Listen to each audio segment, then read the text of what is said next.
तेनालीराम की कहानी, सीमा की चौकसी। फ्रेंड्स, इस वीडियो में हम तेनालीराम की कहानी, सीमा की चौकसी कहानी शेयर कर रहे हैं। विजयनगर राज्य की सीमा में होने वाली घुसपैठी को तेनालीराम कैसे रोकता है, यही इस कहानी में वर्णन किया गया है। सुनिए पूरी कहानी। विजयनगर की सीमा में घुसपैठ की घटनाएं बढ़ती जा रही थी। चिंतित होकर राजा कृष्णदेव राय ने मंत्री परिषद की बैठक आयोजित की। बैठक में इन घटनाओं की रोकथाम के संबंध में चर्चा होने लगी। महाराज, सीमा पर घुसपैठ पड़ोसी देश के गुप्तचरों द्वारा की जा रही है, सेनापति ने बताया। ऐसे में हमें सचेत रहना होगा महाराज, और सीमा पर चौकसी बढ़ानी होगी, मंत्री ने परामर्श दिया। एक एक कर सभी दरबारियों ने अपने अपने परामर्श दिए।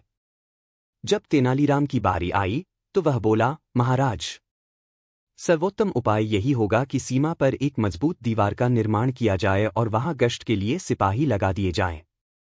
मंत्री ने इस बात का विरोध किया, किंतु राजा कृष्णदेव राय ने तेनालीराम का परामर्श मानने का निर्णय लिया। सीमा पर दीवार निर्माण की जिम्मेदारी भी तेनालीराम को सौंप दी गई। तेनालीराम ने सहर्ष यह जिम्मेदारी अपने कंधों पर उठा ली। दीवार निर्माण के लिए 6 माह की समय सीमा निर्धारित थी। 2 माह बीत जाने के बाद जब राजा कृष्णदेव राय ने कार्य प्रगति का अवलोकन किया तो पाया कि दीवार निर्माण हुआ ही नहीं है। उन्होंने तेनालीराम से पूछा, तेनालीराम, 2 माह बीत जाने के उपरांत भी दीवार निर्माण का पूर्ण क्यों नहीं हो पाया? तेनालीराम ने उत्तर दिया, महाराज, मैंने कार्य प्रारंभ करवा दिया था, किंतु एक पहाड़ बीच में आ गया है। मैं उसे ही हटवा रहा हूं। किंतु हमारी राज्य सीमा में तो कोई पहाड़ नहीं है, चकित राजा बोले।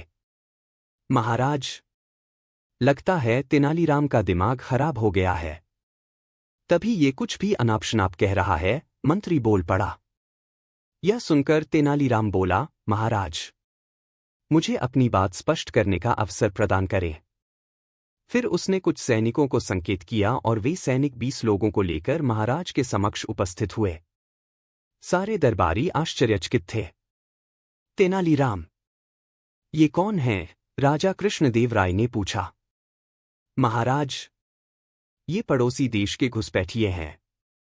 ये लोग दीवार निर्माण में अवरोध उत्पन्न कर रहे थे।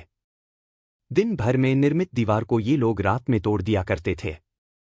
इनके पहले भी कई घुसपैठिए पकड़े गए थे, किंतु मंत्री जी के कहने पर उन्हें छोड़ दिया गया था, तेनालीराम ने बताया।